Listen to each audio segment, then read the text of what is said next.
Jack Riley wiped the lunar dust from his visor as he surveyed the ancient alien wreckage before him. The twisted metal and strange, shimmering alloys lay embedded in the moon's desolate landscape, untouched for eons. Jack turned to his team, a motley crew of scientists and engineers he'd personally recruited. "All right, team," Jack started, his voice crackling through the radio. "What we have here isn't just scrap metal. It's our ticket to leveling the playing field. We're going to build a warship out of this." Mika Jensen, the team's astrophysicist, approached with a scanner in hand. "The material composition here is unlike anything we've seen. It's not just the structure, but the functionality. This hull could theoretically absorb direct energy hits."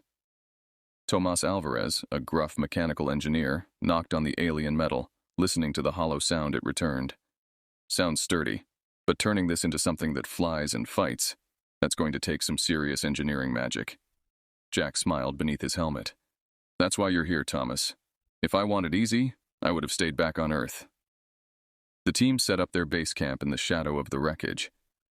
As night fell, the temperature dropped, and they gathered inside the central tent, maps and digital blueprints glowing on their screens.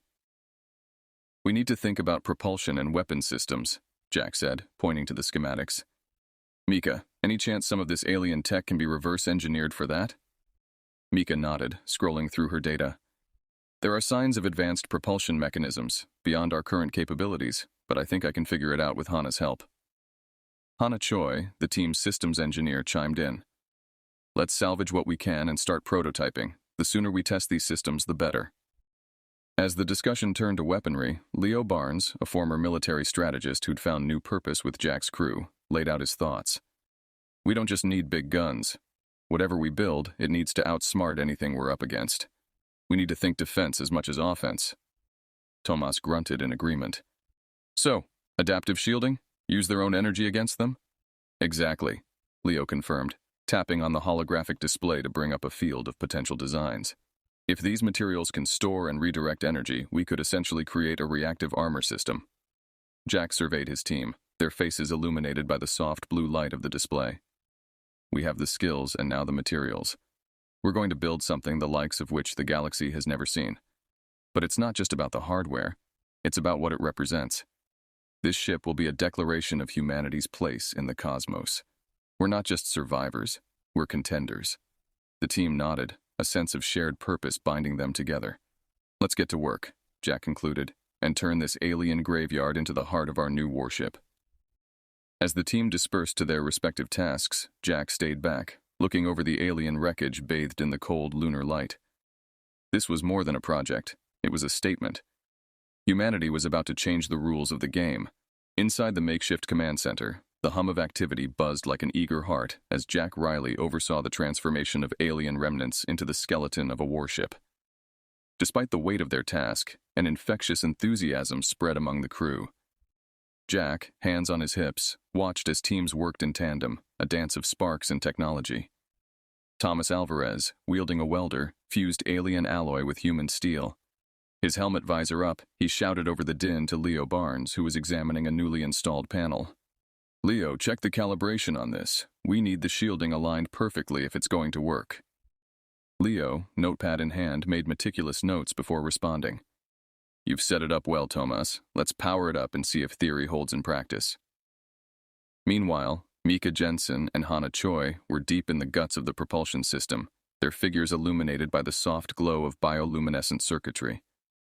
"The energy flux is stable, but we need more output if we're going to break orbit and actually stand a chance in a fight," Mika analyzed, her voice determined, yet calm. Hana adjusted her tool belt, pulling out a scanner. "I'll tweak the energy converters. The alien tech integrates surprisingly well with our mods. It's like this stuff wants to fly." Jack approached the duo, his expression serious, but eyes bright with curiosity. "Good work, you two. Every adjustment brings us closer. How long until we can run a full test?" Hana looked up, gauging. "Give us a couple of days to fine-tune the systems. We're not just making history, we're making it fly." As the night progressed, Jack convened a meeting with the entire crew, gathering around a large holographic model of their creation. The Phoenix, as it was now officially named, rotated slowly in midair, its lines sleek, deadly. "Everyone," Jack began, his voice cutting through the chatter. "This is more than a ship. It's a symbol of what we can achieve when pushed to our limits. We've come from every corner of Earth, united by a common goal. Our success here will not just be a testament to human ingenuity, but a message to the stars that we are here to stay. Tomas, wiping grease from his hands onto his jumpsuit, grinned. And let them come. We'll be ready. Jack smiled, nodding at his team's resolve. Yes, we will. Now let's talk launch. We need to be airborne while we still have the element of surprise. Our tests have to be secretive, quick, and successful. The team spent the rest of the evening strategizing, breaking down tasks into shifts that would allow them to work around the clock. The Phoenix was no longer a dream, but a nearing reality, each component a testament to what humans could achieve when their survival was on the line. In the quiet moments of the early morning, Jack stood alone outside the hangar, looking up at the Earth hanging like a blue marble in the black sky. The burden of command weighed on him, but so did the thrill of the challenge. Humanity's fate might rest on his shoulders, but Jack knew he wasn't carrying it alone. As dawn approached, the first test of the Phoenix's engines was set to begin, a fiery promise of their determined ascent. The moon's desolate horizon shuddered under the thunderous roar of the Phoenix's engines during its first test. The crew, clad in protective gear, watched from a safe distance as sheets of lunar dust billowed around the massive warship. Jack Riley stood at the forefront, his gaze fixed on the vibrating hull, pride swelling in his chest. The Phoenix was more than a ship. It was a defiant shout into the void.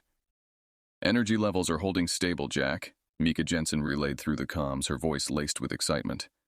Propulsion systems are responding better than expected. Jack nodded, his response cut short by a sudden alert from Leo Barnes, who was monitoring the long-range sensors. Jack, you need to see this. We've got incoming. Within moments, the crew was huddled around Leo's station inside the command center. The screen displayed a rapidly approaching object, sleek, dark, and unmistakably alien. It's a scout ship, no doubt about it, Leo stated, his strategic mind racing. Looks like they've found us. Jack's mind was a whirlwind of tactics and decisions. Thomas, get everyone inside.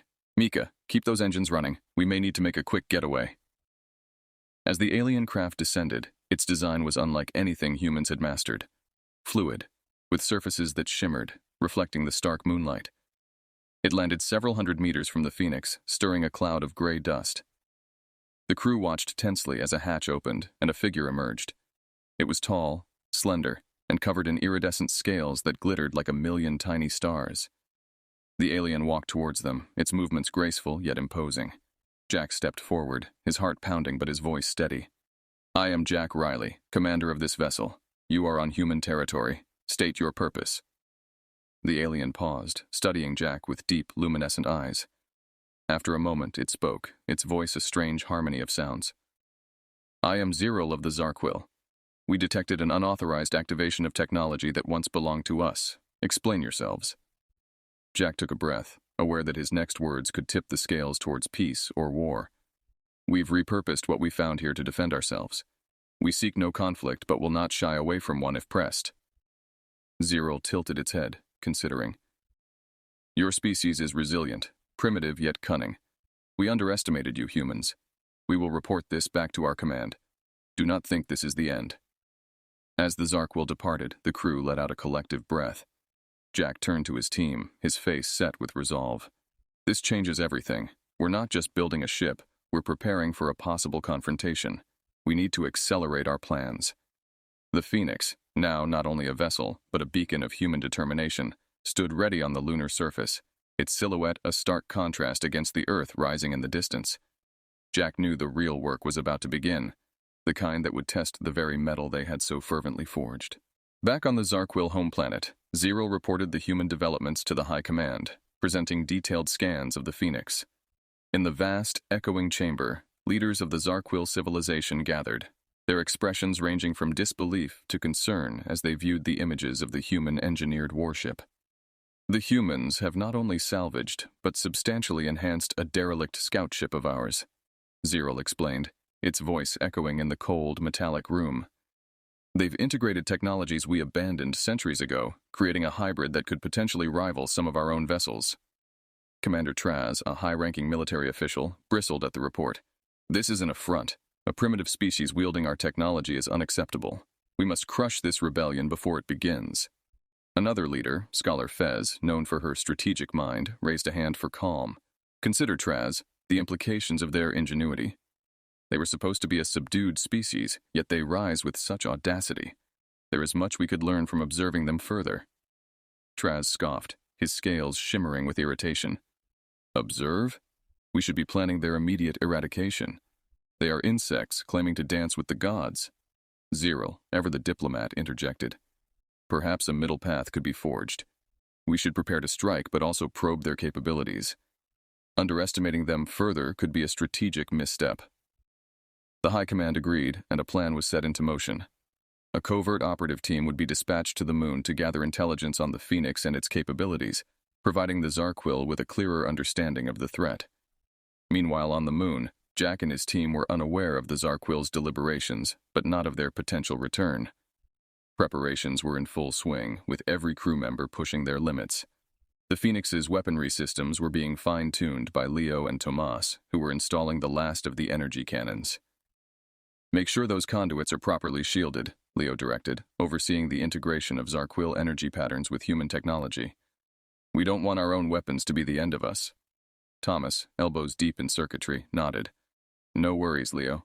This baby will sing, and her song will be devastating.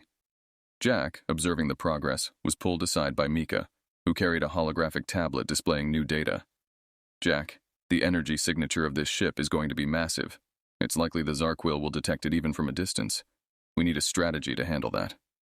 Jack rubbed his chin, his mind racing. We use that to our advantage. Draw them in, thinking they have the upper hand, then hit them with everything we've got. It's a risk, but it's better than sitting ducks. Mika nodded, her eyes alight with the thrill of the challenge. I'll adjust the sensors to mask our full capabilities. Let's give them a surprise they won't forget. As the sun set over the lunar landscape, casting long shadows from the towering form of the Phoenix, Jack looked over his crew, a makeshift family forged in the fires of necessity. They were ready to defend not just their lives, but the honor of their species. The stage was set for a confrontation that would determine the fate of humanity in the cosmos. The tension was palpable as the Zarquil fleet appeared on the horizon, a silhouette of dread against the stark expanse of space. The Phoenix's crew stood at battle stations, each member aware of the gravity of the impending confrontation. Jack Riley's voice crackled over the comm system, rallying his team. Everyone, this is what we've prepared for. Remember, the Phoenix isn't just a ship, it's a statement. We stand for Earth, for humanity. Let's show them what we're made of. As the Zarquil ships closed in, Mika Jensen monitored their approach, her fingers dancing over the controls. Multiple contacts closing fast. Energy signatures are off the charts. Leo Barnes, alongside Jack at the command deck, analyzed the tactical display. They're going for a full frontal assault. Looks like they underestimate the firepower we've concealed. Jack nodded, his eyes steely. Tomas, initiate the energy shields. Let's soften their first blow and prepare for our counterstrike. Down in engineering, Tomas Alvarez worked feverishly with Hana Choi to stabilize the energy output needed for their defensive systems. Shields up, we're holding steady, Tomas reported, a trace of relief in his voice. The first wave of Zarquil fire rained down, bright against the darkness of space. The Phoenix shuddered under the impact, but the shields held, absorbing and redirecting the energy back towards the attackers. The Zarquil fleet recoiled, surprised by the resilience and technology wielded by the humans. Seizing the moment, Jack issued the next command. Now, while they're regrouping. Leo, target their flagship. Mika, full power to front cannons. The crew executed with precision, the Phoenix unleashing its own barrage, a spectacle of light and fury that cut through the vacuum of space. The Zarquil flagship staggered under the unexpected might of human engineering. Amidst the chaos, a Zarquil boarding craft managed to latch onto the hull of the Phoenix.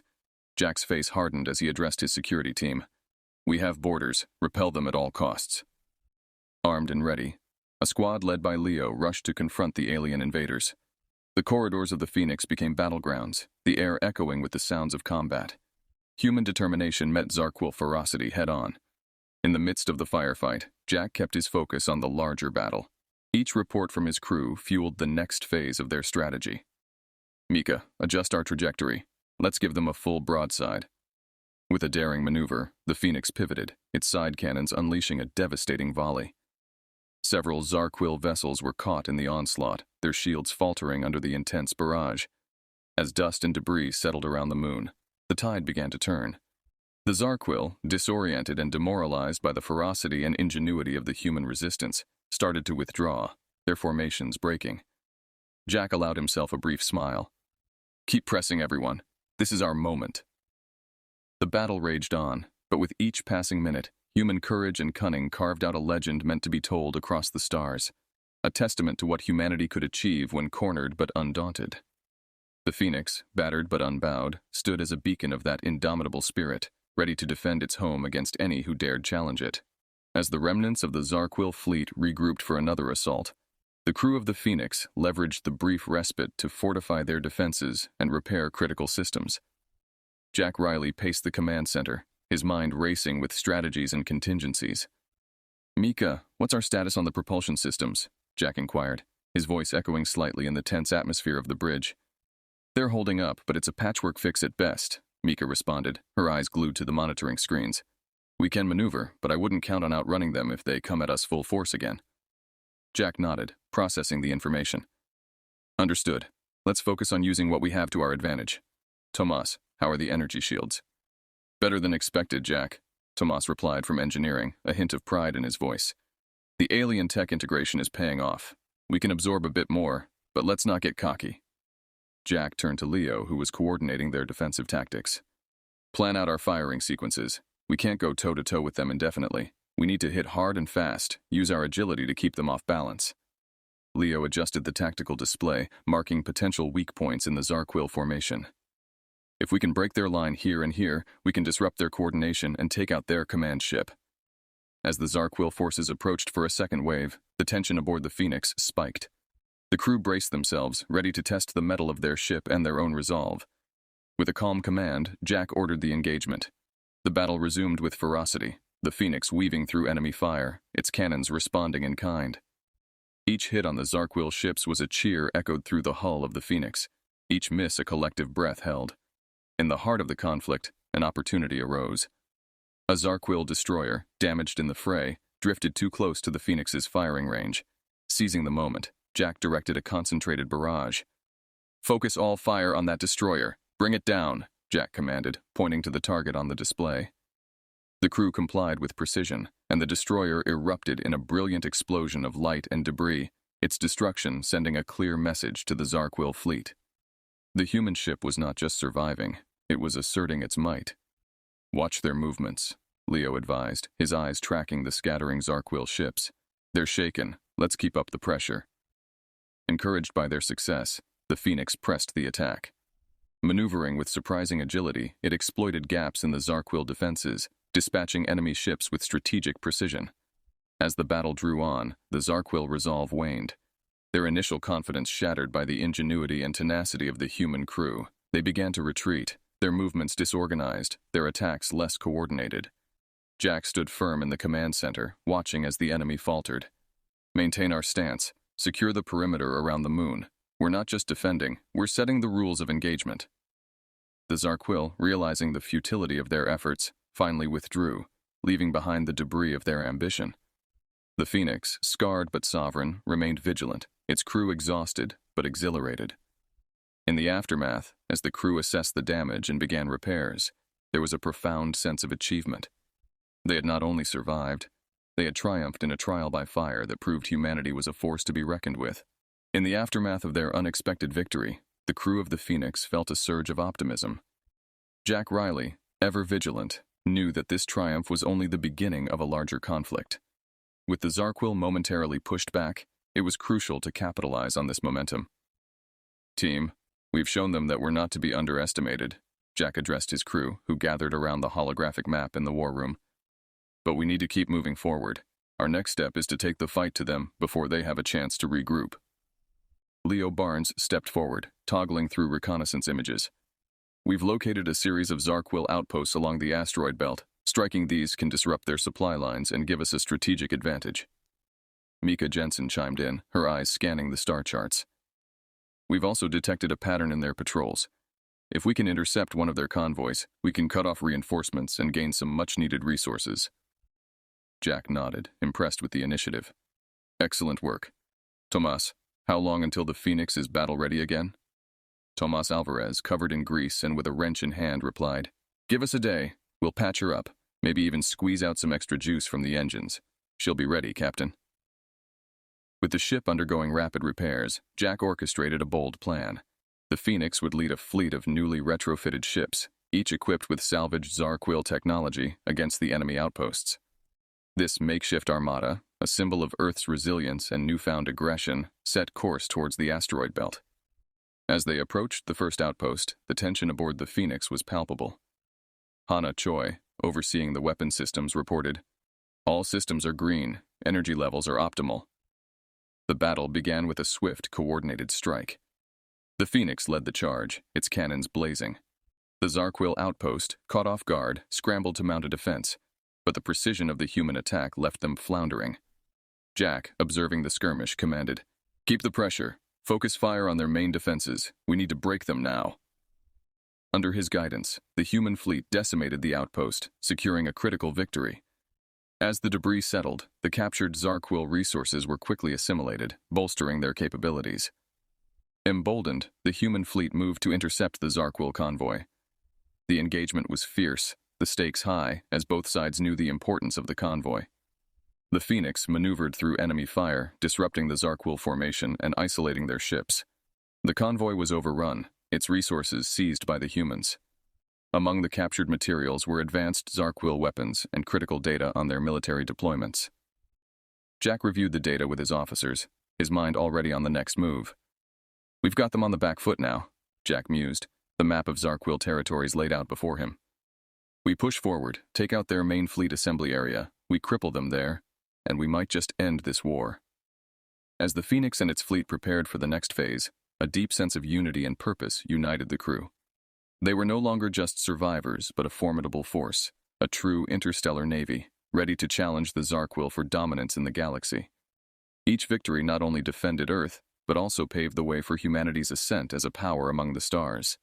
The atmosphere aboard the Phoenix was one of grim determination as they approached the Zarquil's main fleet assembly area. This was the moment that could define the outcome of the war, either solidifying humanity's place among the stars or relegating them back to the defensive. Jack Riley stood in the command center, surveying the holographic displays that showed their approaching target. The Zarquil assembly area was heavily fortified, bristling with defensive platforms and surrounded by a fleet ready to defend their stronghold. All right, everyone, this is it, Jack announced to his crew, his voice resolute. We've taken them by surprise before, and we can do it again. Our goal is to disrupt their command structure and scatter their forces. We strike with everything we've got. Leo Barnes, at his side, nodded in agreement, his eyes scanning the tactical data. We'll hit them in a two-pronged attack. The first wave will neutralize their outer defenses. The second will target their command ships directly. As the Phoenix led the charge, the initial clash was intense. Zarquil defensive fire lit up the void of space, a deadly light show meant to obliterate any who dared approach. But the Phoenix and its fleet were not deterred. They pushed forward, their improved defenses and weaponry absorbing and returning fire with precision. Mika Jensen, managing the ship's sensors and weapon systems, coordinated the fleet's attacks. Targeting their defense satellites, preparing to deploy EMP pulses, she called out, her fingers flying over the controls. The first wave of attacks successfully disabled several of the Zarquil's outer defenses, creating a breach for the human ships to exploit. Jack seized the moment, directing the Phoenix and its allies through the gap in the enemy lines.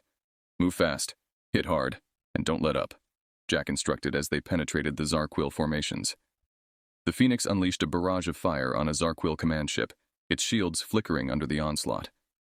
Tomas Alvarez, monitoring the ship's propulsion and structural integrity, shouted over the comm. She's holding together, Jack, but it's a rough ride. Jack watched as the Zarquil command ship's shields failed, followed by a critical hit that sent it spiraling into the void. Cheers erupted around him, but he remained focused. Keep pushing. Take out as many as you can. This is the blow that will break them. The battle raged, a chaotic dance of destruction and strategy. Humanity's fleet, united under Jack's command, systematically dismantled the Zarquil's ability to fight as a cohesive force. As the Zarquil fleet began to fracture, their ships retreating or surrendering, the scale of the victory became apparent. Finally, as the dust of battle settled, Jack allowed himself a moment to breathe. The Zarquil fleet assembly area was in ruins, their ships either destroyed, disabled, or in disarray. "We did it," he said softly, almost disbelieving. "We actually did it." As the Phoenix and its fleet regrouped, the news of their victory spread like wildfire across human territories. It was not just a win, it was a declaration of humanity's emergence as a formidable power in the galaxy. Jack addressed his crew, pride and relief evident in his voice. "Today, we didn't just defend humanity, we claimed our future among the stars. This victory is not just for us, but for all of humanity. We've shown that we are not to be underestimated or subjugated. From this day forward, we stand as equals in this galaxy." The Phoenix, battle-scarred but triumphant, led the fleet back towards Earth, ready to rebuild and prepare for any future threats. But for now, they celebrated, for they had secured their place in the cosmos, a testament to the courage, ingenuity, and indomitable spirit of humanity.